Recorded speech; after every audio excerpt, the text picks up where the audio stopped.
E aí, pessoal, dando continuidade, falamos sobre a Idade Média, né? Falamos na aula anterior, falamos sobre o feudalismo, como ele vai se introduzir, como ele vai se enraizar na sociedade europeia, né? Os desdobramentos dele, né? Até uma das características do feudalismo é ocasionar justamente aquela fragmentação política, né? Aquela divisão em pequenos reinos que vão formar dentro da Europa os países com a conjuntura que tem hoje. E aí, pessoal, é impossível a gente falar de, de Idade Média a gente não citar a Igreja Católica como a maior instituição do período medieval, né? Tanto é que alguns historiadores vão afirmar, né, que a Idade Média é a Idade das Trevas, justamente pelo predomínio da Igreja, onde ela vai, pelo menos aos olhos de alguns, vai tentar sufocar a ciência, né? E vai ser uma era de obscurantismo, né, de poucos progressos em que a fé falava mais alto e a ciência quase não teve espaço.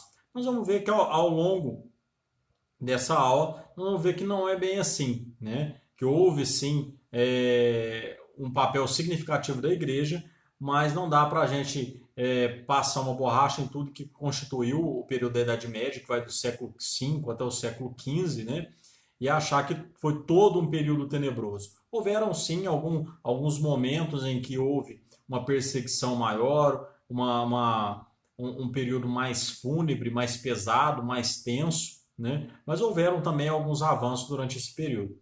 E aí, pessoal, a Igreja Católica, né, ela vai se tornar a grande senhora de terras da Idade Média, principalmente com o poder que ela ganha dentro do Império Romano, né? Onde ela vai poder impor comportamentos, valores, como a gente já falou anteriormente, né? E a Igreja Católica, né, ela vai ter justamente a ideia, a palavra católica significa universal, ou seja, aquela que está presente no mundo todo, né? Ela tem uma estrutura centralizada, então se você for numa missa aqui no, em Guará, ou se você for numa missa em Tóquio, no Japão, o evangelho e a estrutura do rito é o mesmo. Tá? Então tem toda uma estrutura centralizada, autoritária e hierárquica que é bem seguida, aonde o seu principal expoente aí é a figura do Papa que reside em Roma. Tá? A igreja vai se fazer presente na vida das pessoas desde o nascimento até a morte. Era praticamente impossível viver fora da igreja. Aqueles que muitas vezes ousavam esse desafio acabavam aí sendo perseguidos de alguma forma, né? E a igreja ela vai instituir uma série de ritos de passagem, né, que ela vai chamar isso de sacramentos. Esses sacramentos vão estar vinculados à fé, né, dos fiéis, justamente para mantê-los na igreja durante toda a sua vida. Tá? O batismo desde o nascimento, tá? Então a criança quando nascia já era introduzida na igreja por meio do batismo. Logo ali na infância, ela já passava por um processo de catequização que culminava lá com a primeira Eucaristia, a primeira comunhão, né? Já entrando na vida adulta, né, ali na adolescência, ela passava pelo crisma, que era uma confirmação desse batismo, que era novamente um período de catequese. Durante toda a vida, os fiéis tinham a confissão como meio de amenizar suas culpas, amenizar os seus pecados, né? O sacramento da confissão, o sacramento da penitência, onde procurava-se um sacerdote para contar aquilo que havia desagradado a Deus. O matrimônio, né, já na fase adulta, que compunha ali um ritual de passagem importante, né, o casamento em si, e o casamento aqui, aos olhos da igreja, era indissolúvel, permanece indissolúvel, né? E aí eram dois caminhos, ou seguir-se o caminho do matrimônio, né, que era o mais natural, ou muitas vezes seguir o caminho da ordem, né, de se transformar num religioso, de entrar para um seminário, de estudar e fazer parte do clero. E por fim, a unção dos enfermos, que antigamente era dada, né, era chamada de extrema unção, que era dada aos enfermos já em fase terminal, né, já estavam ali prestes a ver Jesus pessoalmente. Mas hoje não, a gente sabe que a unção dos enfermos é muito mais uma oração que é feita ali no momento de adversidade, ou quando vai se fazer uma cirurgia, ou quando está recuperando aí de alguma enfermidade, o padre vai lá e faz uma bênção. E aí, pessoal, a igreja ela é toda organizada, toda hierarquizada, tá? Então, desde a presença do padre, que é paroquial, que é local, que está dentro das cidades, né? Depois vai a questão do bispo, né, do arcebispo, dos cardeais, né? Até chegar na figura do Papa, né, e todo o clero que está em volta dele, tá? No caso ali que está lá no slide, o pároco é o padre responsável pela paróquia, né? Então toda a cidade que tem uma paróquia, né, ela pode até ter mais de um padre, mas um que é o que vai ser responsável pela paróquia em si é chamado de pároco, né? Os tribunais eclesiásticos, tá? Baseado no direito canônico, por exemplo, hoje a igreja ainda não aceita o divórcio, né? A questão para a igreja o casamento é um laço indissolúvel. Mas se a pessoa se casou e por N fatores ela descobriu que aquele casamento não poderia ter acontecido, por exemplo, ela se casou e a pessoa se casou e um dos lados, por exemplo, já constituía adultério há muito tempo, ou um dos parceiros se percebe homossexual. Então esse casamento ele pode ganhar nulidade e a pessoa ela entra com um processo, né, na igreja e esse correio ele chega aí para o Vaticano e tudo mais. E esse casamento pode ter nulidade, ou seja, a pessoa que entrou com esse processo, ela pode se casar novamente na Igreja Católica, embora não seja, mas ela não vai estar impedida ali de ter a sua vida religiosa por causa da questão de uma separação. Mas é um processo longo, burocrático, caro, né? Mas mesmo existe aí essa possibilidade, embora seja muito remota as pessoas que procuram dessa forma por ser esse processo burocrático, né? O clero regular, né, com as comunidades isoladas, os mosteiros, os conventos, né, fora do convívio aí, das chamadas ordens, né? E é onde eu falo que durante a Idade Média surgiram também as ordens antes, né, as ordens que ajudaram a constituir a ideia de uma igreja mais fraterna, de uma igreja mais próxima da igreja primitiva, do ideal de Cristo, de alcançar os miseráveis, os flagelados, né? Como a ordem dos beneditinos, né, com São Bento de Núrcia, a ordem dos dominicanos, né, com São Domingos, e principalmente a ordem franciscana, que pregava um desapego enorme aos bens materiais e o tratamento de enfermos, de irmãos de rua, que até hoje se constitui dessa forma, essa ordem da igreja, ali liderada pelo São Francisco de Assis, tá? Então, os franciscanos aí vão formar a primeira ordem mendicante, né? Caracterizada pelo voto de pobreza, castidade e obediência. Eles usam um traje marrom, geralmente com um cinto, né? Um cordão com os 3 nós representando aí o voto de pobreza, o voto de castidade e o voto de obediência, tá? De um lado, pessoal, havia essas ordens monásticas vivendo na simplicidade, vivendo como a igreja primitiva deixada por Cristo, e por outro lado, a gente vai ver nos grandes centros, né, com os bispos, abades e tudo mais, uma igreja ostentosa, que querendo ou não, acabava usufruindo de todo o poder humano, material, político, para ter uma série de benefícios. Então a igreja ela vai também ser governada por homens que vão se envolver com a política, com as relações de poder, né, buscando esse conforto dentro da sociedade, dentro do mundo temporal. Tá? Além de de ter em si o poder espiritual, a reveladora de Deus, a porta do céu, né? Aquela que era responsável tanto pela condenação como pela salvação. Tá?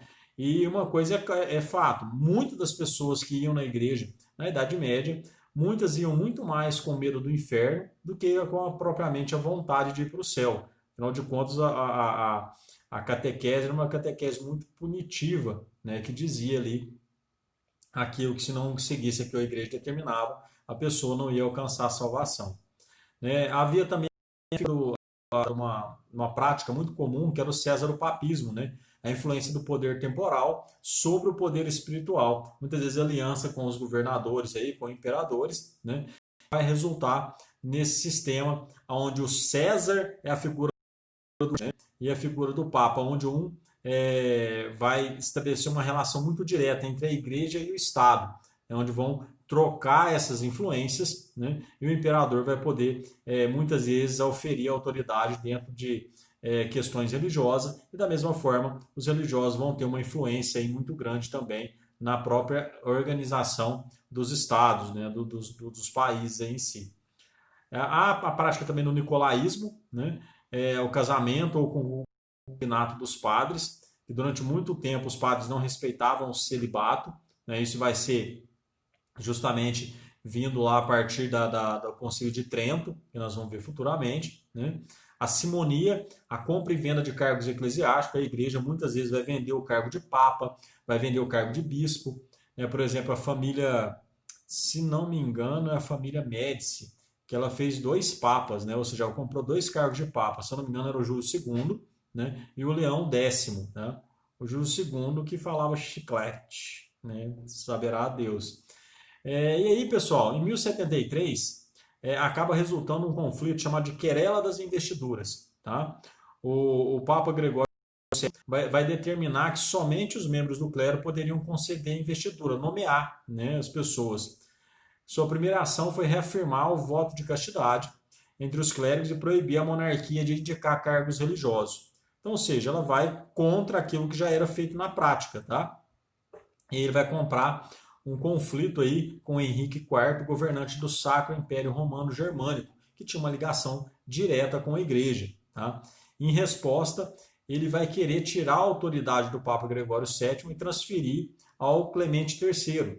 Diante da afronta, né, o Gregório VII acaba excomungando o Gregório IV, ou Henrique IV, em 1076. Excomunhão era o pior castigo que poderia acontecer, pessoal. Era a certeza de que você não ia alcançar a salvação, que você estava condenado a ir para o inferno, né, abraçar o capeta sem sombra de dúvida. Diante da pressão, né, o Henrique IV viaja, né, até Canossa, na Itália, vai se encontrar com o Papa e ele vai se redimir, pedir perdão, né? E esse episódio vai ficar conhecido aí como Penitência de Canossa. Tá? Aí o Gregório VII retira a excomunhão do Henrique IV. Tá? E aí vão encontrar uma solução mais razoável, né? Contenda aí para essa adversidade, né?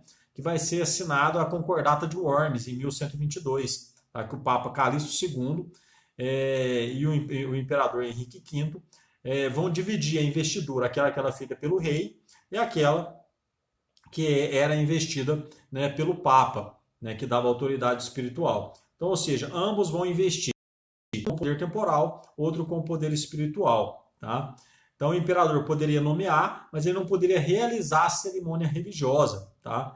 Então, seria proibida aí a prática do cesaropapismo, a união dos poderes imperiais do César e religiosos do Papa. Tá? E de simonia, a venda de cargos religiosos, ou seja, precisaria ter ali toda uma vivência dentro da igreja para poder assumir os altos cargos. Né? As práticas religiosas e as nomeações de cargos religiosos, no entanto, eram exclusivamente do Papa. Não vai haver uma separação ali, né, entre quem tinha o poder espiritual e quem tinha o poder temporal. E aí, pessoal, na Idade Média vai ser muito marcada pelas heresias. Quem era considerado herege? Herege é aquele que contrariava a igreja de alguma forma. Tá? Então, os hereges muitas vezes vão ser perseguidos ali pela Igreja Católica. Inclusive, depois nós vamos ver o que a igreja vai fazer com esses perseguidos. Né? Então, pessoal, muitos desses movimentos chamados de hereges, eles vão questionar a postura da igreja, né? Como os valdenses mesmo, vai atacar a postura do clero, né?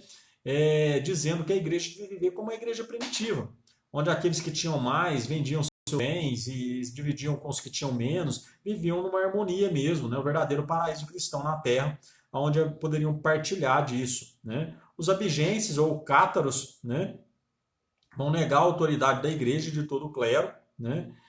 O Papa Inocêncio III vai, inclusive, organizar uma cruzada contra eles, vai reprimir esses hereges por mais de 20 anos. Afinal de contas, contestavam a igreja. Né? Entre os séculos XII e XIII, os tribunais da Inquisição. Né? Os tribunais da Inquisição é um órgão que vai ser criado pela Igreja Católica justamente poder investigar, prender, condenar e torturar aqueles que estavam espalhando mensagens contra o Evangelho ou contra a própria Igreja. Tá? Então aí muitos eram queimados, enforcados e aí milhares vão perder a vida nesse contexto. Tá? Em 1054 nós já falamos, mas a igreja vai sofrer uma ruptura interna com o cisma do Oriente, né? Questões políticas e também de ordem doutrinária, vai fazer com que a igreja de Roma se separe da igreja de Constantinopla. Então vai ficar a igreja católica apostólica romana aqui no Ocidente e a igreja ortodoxa grega no Oriente. Tá? Pessoal, além disso, a igreja ela vai sofrer outros baques internos, né? Por exemplo, no pontificado do Papa Bonifácio VIII, ele vai disputar o poder com o rei francês, o Filipe IV o Belo, né? Com a morte de Bonifácio VIII, o Filipe vai pressionar e vai conseguir eleger um Papa francês, tá? O Clemente V. O monarca francês obrigou o sucessor deste Papa a instalar, né, no território francês o papado. Então vai sair o papado na cidade de Avignon, tá?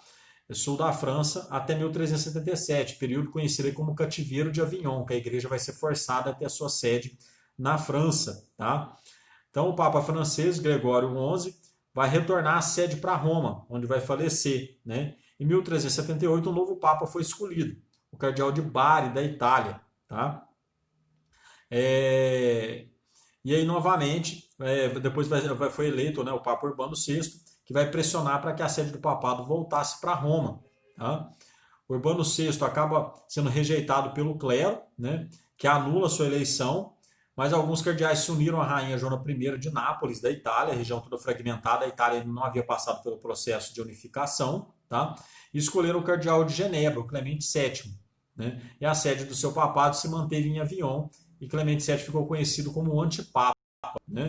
Esse episódio ficou conhecido como Cisma do Ocidente, ou seja, durante um período a Igreja Católica vai ter dois papas, né? Um papa na França e um papa em Roma. Em 1499 acontece o Concílio de Pisa, né? Destitui-se os dois papas e elege um terceiro, tá? O Alexandre V. Sem força para se impor, né? Ficaram três papas, observe, né? De um virou três. Então é a disputa pelo poder temporal, de usar a igreja como uma ferramenta política de alcançar o poder humano, o poder mundano. Tá? Em 1417, né, que o Concílio de Constância, é que vai ser eleito Martinho V, e a questão foi definida com a unificação do papado novamente. Tá? E aí, pessoal, a igreja vai ter um papel social também. Tá? Como eu disse, não é só trevas, não é só perseguição. Tá? Afinal de contas, religiosa, ela vai acontecer também por parte de outros movimentos, como a gente vai ver na hora da Reforma Protestante, que a intolerância vai partir de ambos os lados, não só do lado católico, mas também do lado protestante. Mas a igreja também vai deixar um legado, né, como manutenção de hospitais, orfanatos, cuidar de viúvas, órfãos, né, e que vai fazer com que essas obras assistenciais fossem mantidas aí ao longo da Idade Média. Vai influenciar muito a cultura, tá? Principalmente tentando desmistificar um pouco da ideia da Idade das Trevas, uma noite tenebrosa de 1000 anos, né? Todo esse exagero que vai ser colocado aí em cima da figura da Idade Média. Né? Então, na literatura vão ser compostas histórias de heroísmo, de lealdade, de honra, as histórias de cavalaria, né?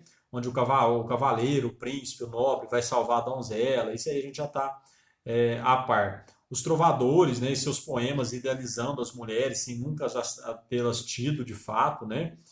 A gente pode citar aí as aventuras do Robin Hood, né, o ciclo da Távola Redonda, os romances de Tristão e Isolda, né, obras como a Divina Comédia de Dante, o Decamerone do Boccaccio, né, e vários teatros aí com temas religiosos e profanos.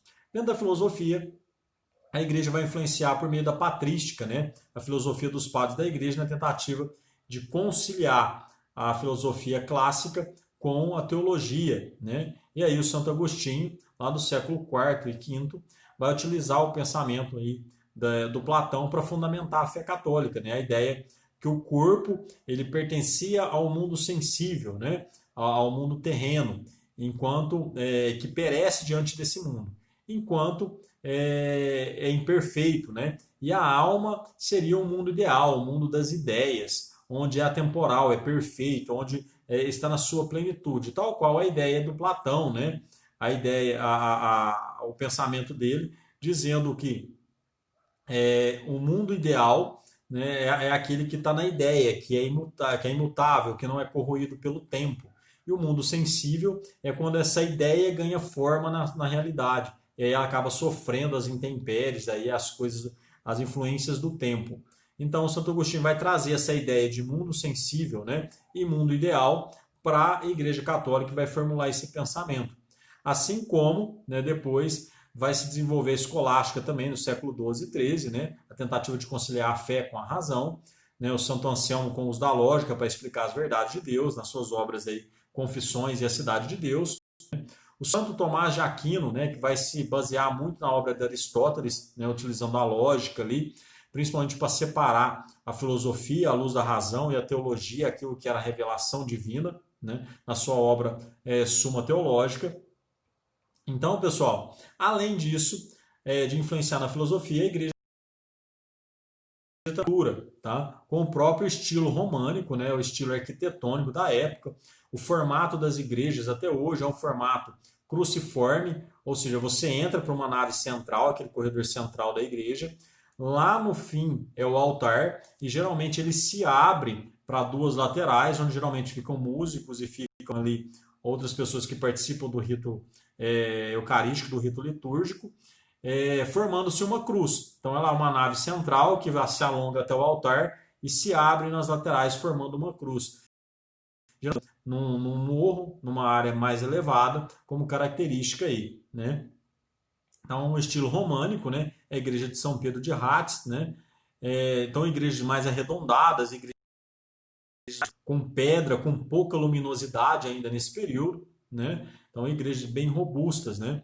Então, aí, novamente, um castelo medieval, estilo românico também, principalmente durante a expansão do cristianismo nesse período, tá? Então, o estilo românico, as igrejas românicas são reflexos, tá? O clima de guerra fez com que as igrejas se tornassem um lugar de defesa, por isso esse tom bem rústico, bem firme, né, de construções muito solidificadas. Além disso, igrejas que voltavam muito mais para a espiritualidade, com o clima mais escuro, com menos vitrais, justamente para essa questão de proteção. E no seu interior, né, muitas vezes eram as pinturas aí com as imagens sacras, justamente para passar a ideia do evangelho, haja vista que boa parte da população era analfabeta nesse período, tá? O estilo gótico também vai aparecer, o estilo com os vitrais, né, mais colorido, tudo voltado para o céu, igrejas muito maiores, mais compridas, com torres e minaretes bem pontiagudos, dá para a gente perceber, né, nessa catedral de Notre Dame em Paris, né, uma das mais antigas catedrais. Esse minarete bem pontiagudo aí também, né, lá na porta sul do transepto da Catedral de Santa Ana, né. Além disso, pessoal, as universitas, né, ou as universidades também vão surgir, tá? E ali vão trabalhar ou o trívio, né, a gramática, a retórica e a lógica, e também o quadrívio, aritmética, geometria, astronomia e música. Principalmente as universidades como Paris, Bolonha, Oxford e Coimbra. A Faculdade de Coimbra vai receber muitos brasileiros, né, na época, principalmente em que o Brasil está caminhando para um processo de independência, então era comum os nobres brasileiros mandarem se estudar fora, principalmente em Coimbra, né? Então a gente percebe que as influências da igreja foram enormes, não só do ponto de vista religioso, comportamental, mas do ponto de vista cultural, social, do ponto de vista de ordens mendicantes, de papel social mesmo, de acolher os mais necessitados. E aí nós vemos essa instituição que está há mais de 2000 anos de pé, né? E permanece aí até os dias atuais. Em momentos oportunos a gente vai voltar a falar dessa influência da igreja. Por hora é só, pessoal. Um abraço.